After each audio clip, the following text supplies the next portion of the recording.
It's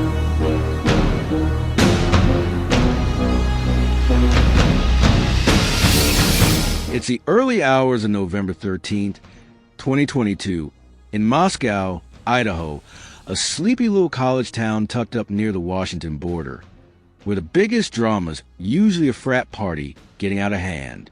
The air is cold, crisp, the kind that stings your lungs, and the streets are dead quiet, save for the occasional rustle of leaves skittering across the pavement.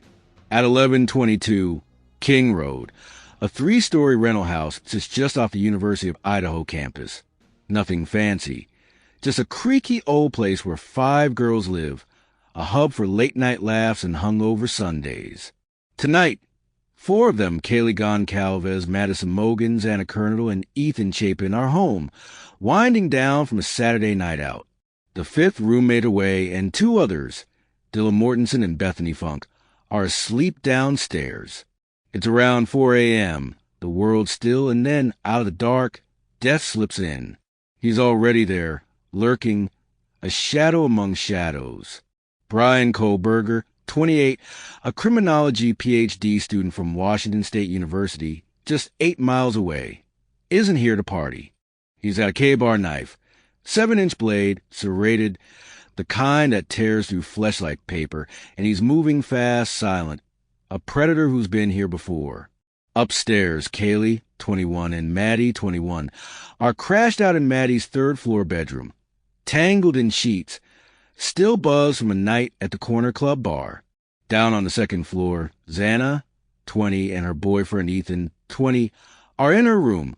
Ethan's staying over, probably snoring softly beside her after a frat party. The house is dark. The only sound to hum of a fridge and the faint breathing of the sleeping. Kohberger hits the 3rd floor first. The door creaks open, and Kaylee stirs. Maybe she hears the floorboards groan. Maybe she smells the sweat and intent rolling off him. Too late. He's on her, knife flashing in the dim light from a street lamp outside. 1 stab deep, straight through her chest, blood gushing hot and red, soaking her tank top. She screams a raw, animal sound, but he's relentless. 2, 3 for stabs, slashing her throat, her lungs, her stomach. Blood sprays the walls, splatters the ceiling, a crimson arc painting the room. Maddie wakes, eyes wide, scrambling to get up, but he's already there, knife plunging into her neck, her chest, over and over, 10, 15 times. Her hands claw at him, nails raking his arms, leaving DNA under her fingers. But she's no match. Blood pools under them. Thick and sticky, the mattress a sopping red mess as their gasps fade to gurgles, then silence. Downstairs, Xana's awake. Maybe the screams jolted her. Maybe she heard the thuds of bodies hitting the floor. She's in her room, Ethan beside her, when the door bangs open. Kohberger's there, black mask pulled low, bushy eyebrows glinting under the hood. Ethan's up fast, a big guy, 6'4", trying to shield her, but the knife's already moving, slashes across his chest, deep into his gut, blood pouring as he staggers. Xana's screaming, "There's someone here!" her voice cracking through the house, caught later on a neighbor's cam. He turns on her, stabs her in the back, the chest, the arms.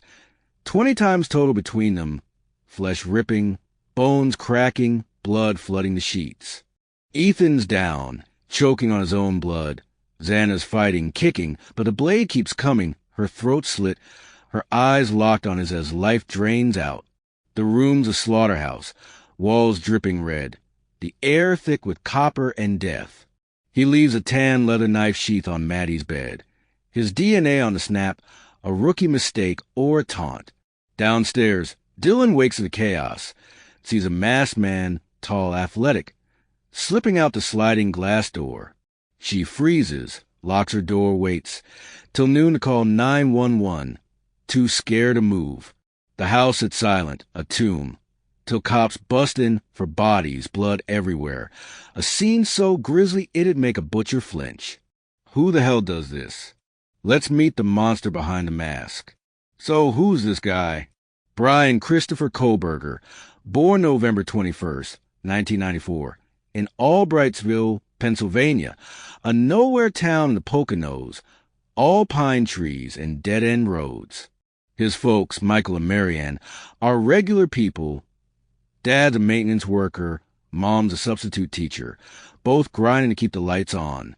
He's got two older sisters, Melissa and Amanda, and growing up, it's a quiet life, maybe too quiet.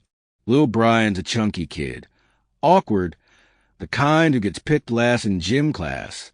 Kids at Pleasant Valley High call him freak, tease him till he's red-faced and fuming. He's smart, though, loves books, puzzles, anything that lets him disappear into his head. But there's a darkness brewing, a slow burn you can't see yet. High school's rough. By junior year, he's hooked on heroin, a skinny ghost haunting the halls. Classmates tell the New York Times he's a bully now. Flipping the script, picking on weaker kids to feel big. He's boxing too, running 6-minute miles, turning that soft body into something hard, lean, dangerous. Graduates in 2013, barely 18, and stumbles into Monroe Career and Technical Institute. Drops out fast, can't hack it. Bounces to Northampton Community College. Snags an associate's in psychology by 2018. Working security gigs at his old school district. He's 24, drifting, but the gears are turning. He's obsessed with crime, the why behind the blood. DeSaules University's next.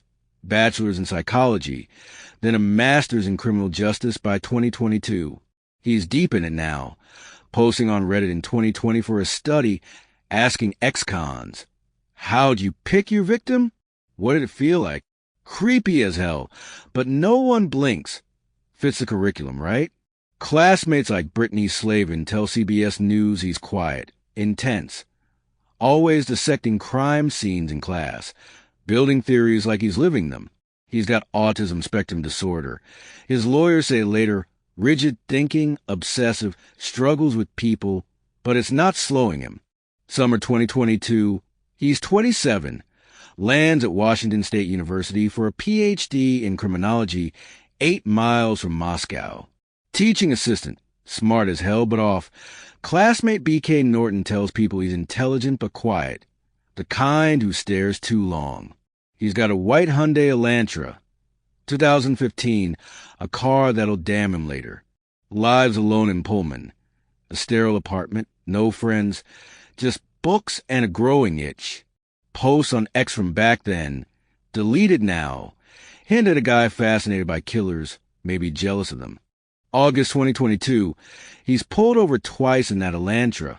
Cops noting his nervous vibe, but no tickets. Just warnings. By fall, he's spiraling. Phone data later shows him near 1122. King Road 23 times between July and November. Stalking. Watching. Why? No one knows for sure. Maybe he saw Kaylee or Maddie at a bar. Maybe he DM'd them on Instagram. Maybe it's just random evil. But he's planning, and November 13th, the night it blows. Let's break this down minute by minute, 'cause this ain't a quick stab and run. It's a calculated massacre. November 12th, 2022, Kohberger's in Pullman, restless. Phone pings show him up late. 11 p.m., moving south through town. He's got that K-bar knife. Bought online. Amazon records later prove it. Black gloves, a mask, all black clothes.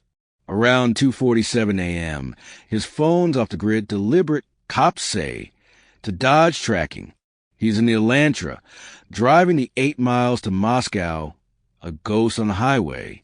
Surveillance cams catch that white car circling King Road, 3:29 a.m. 3:45 a.m., 4:04 a.m., 3.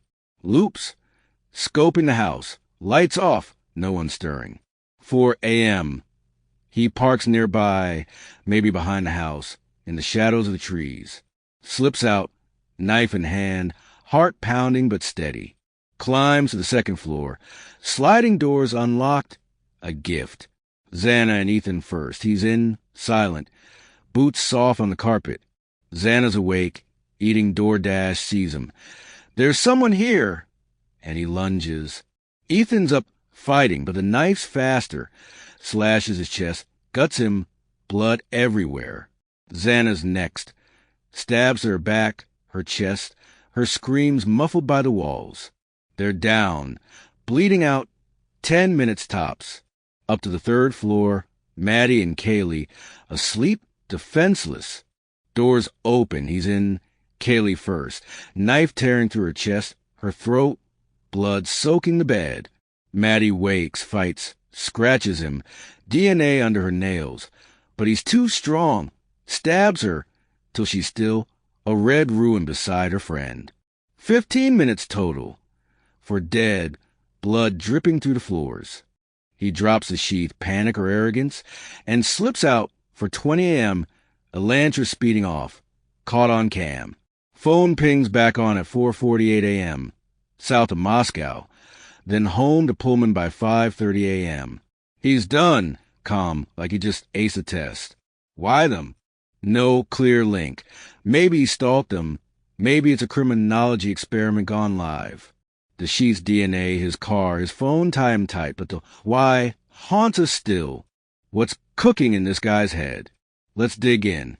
He's not your typical psycho. No voices, no clown mask, just a guy with a brain wired weird. Autism spectrum disorder. His defense says rigid, obsessive, socially off. Neuropsychologist hired by his team tells CNN he's got impulsive tendencies, hand-washing compulsions, little insight into himself. He rocks when he's stressed, stares too hard, talks formal and repetitive, alienates people without trying. But that's not the whole story. He's smart, criminology PhD smart, knows crime scenes, evidence, how to dodge cops. That Reddit post? Asking cons about their kills? It's him living it, studying it, craving it. Posts on X hint at a guy who idolizes killers, wants to crack their code, maybe beat them. Rejection's a trigger, high school bullying, no friends at WSU, those unanswered DMs to a victim. Narcissism's there too, needs control, hates losing it. The murders? Power, a test of fuck you to a world that ignored him. Sadistic? Hell yeah, 20+ stabs each. Overkill, savoring it. Organized, plans, stalks, cleans up but sloppy too, that she the glaring fuck up. Why these four? Random or personal? He's near the house 23 times, knew their routines, maybe saw them as perfect targets. College kids living a life he never had. No remorse in court, just blank stares, rocking, like it's all a game he's still playing. 6 weeks later, December 30th, 2022, he's nabbed Albrightsville at his parents' place, 2,500 miles from Moscow. DNA from the sheath matches trash from their bin, 99.9998% his dad's kin. Elantra's tracked. Phone data nails him. Dylan's bushy eyebrows. ID seals it. Extradited January 4th, 2023. Orange jumpsuit, vacant eyes. He's in Lotta County Jail. Trial set August 11th, 2025, Boise, after venue shift from Moscow's mob mentality. Pleads not guilty, but evidence piles high. DNA, car, phone, a noose tightening. March 2025, defense pushes autism, says death penalty's cruel. Judge ain't swayed yet. Prosecutors want execution. Victims' families, like Kaylee's dad, Steve, agree. He deserves to die? He's 30 now, locked up, trial looming. Guilty? Looks it. Death row or life. We'll see. Moscow scarred, 1122 King roads raised. But the chill lingers, a killer's shadow that won't fade.